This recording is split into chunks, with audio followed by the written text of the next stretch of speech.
ગુજરાતના આદિવાસી સમાજના હીરો તરીકે જેઓ ઉભરી આવ્યા છે અને સમસ્ત આદિવાસી સમાજે જેમને 1 લાખ કરતા પણ વધુ મત સાથે ધારાસભ્ય બનાવ્યા છે એવા માનની શ્રી ચૈતરભાઈ વસાવાની વિરુદ્ધમાં રાજકીય ષડયંત્ર કરી એમને રોકવા માટે સમાજમાં એમની બદનામી થાય એવા ખરાબ ઇરાદાથી એક ખોટી એફઆઈઆર એમના સામે કરવામાં આવી। આ એફઆઈઆરના કામે માનની ધારાસભ્ય ચૈતરભાઈએ સામે ચાલીને ડેડિયાપાડા પોલીસ સમક્ષ હાજર થયા હતા 4 દિવસ પહેલા। પોલીસે એમને પકડીને પહેલા તો 14 દિવસના રિમાન્ડની માંગણી કરેલી અને નામદાર કોર્ટે બંને પક્ષોની દલીલ સાંભળી અને માત્ર 3 દિવસના રિમાન્ડ મંજૂર કર્યા હતા। ત્યારબાદ ફરીથી પોલીસે આજે એમના રિમાન્ડ માંગ્યા 10 દિવસ, પરંતુ આજે નામદાર કોર્ટે 10 દિવસના રિમાન્ડની નામંજૂરી કરી છે। આ આખી ઘટનામાં ચૈતરભાઈ વસાવા જે રીતે આદિવાસી વિસ્તારોમાં જે નકલી કચેરીઓના રાફડા ફાટી નીકળ્યા છે, આદિવાસી સમાજના વિકાસ માટે જે પૈસા સરકારમાંથી આવે છે એ પૈસા નકલી કચેરીના માધ્યમથી ખવાઈ જાય છે, એની સામે એક બહુ મોટો અવાજ ઉઠાયો। છોટાઉદેપુરમાં ચૈતરભાઈએ નકલી કચેરી ખુલ્લી પાડી અને છાપે ચડ્યું અને સત્તા પક્ષના લોકોને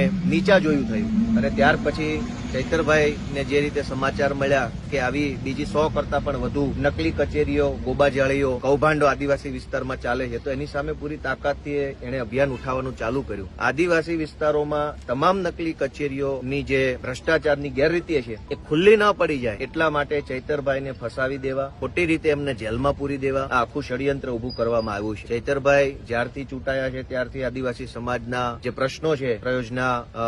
અધિકારીની કચેરી બાબતે હોય કે આદિવાસી સમાજના જાતિના પ્રમાણપત્ર બાબતનો પ્રશ્ન હોય, આદિવાસી વિસ્તારમાં સરકારી સ્કૂલો અને એની અંદર શિક્ષક સુવિધાની બાબતનો પ્રશ્ન હોય, આદિવાસી વિસ્તારમાં દવાખાનાનો પ્રશ્ન હોય, આદિવાસી બાળકોને જે શિષ્યવૃત્તિ મળે છે, ફ્રી શિપ કાર્ડ, એનો પણ અવાજ વિધાનસભા સુધી ચૈતરભાઈ ઉઠાવ્યો હતો। આમ જે રીતે ચૈતરભાઈ વસાવા ગુજરાતના તમામ આદિવાસીઓ અને તમામ યુવાનો માટે પૂરી તાકાતથી લડી રહ્યા છે, એને રોકવા માટે, એને અટકાવવા માટે, ખોટી રીતે એમની બદનામી કરી સમાજમાં એમની પ્રતિષ્ઠા ખરડાય અને આદિવાસી સમાજનો અવાજ ઉઠાવવાનું બંધ કરે એ માટે એમને જેલમાં પૂરી દેવાનું આ ષડયંત્ર રચ્યું છે। પરંતુ મને એમ લાગે છે કે પ્રક્રિયાના અંતે ચોક્કસ ન્યાય મળશે।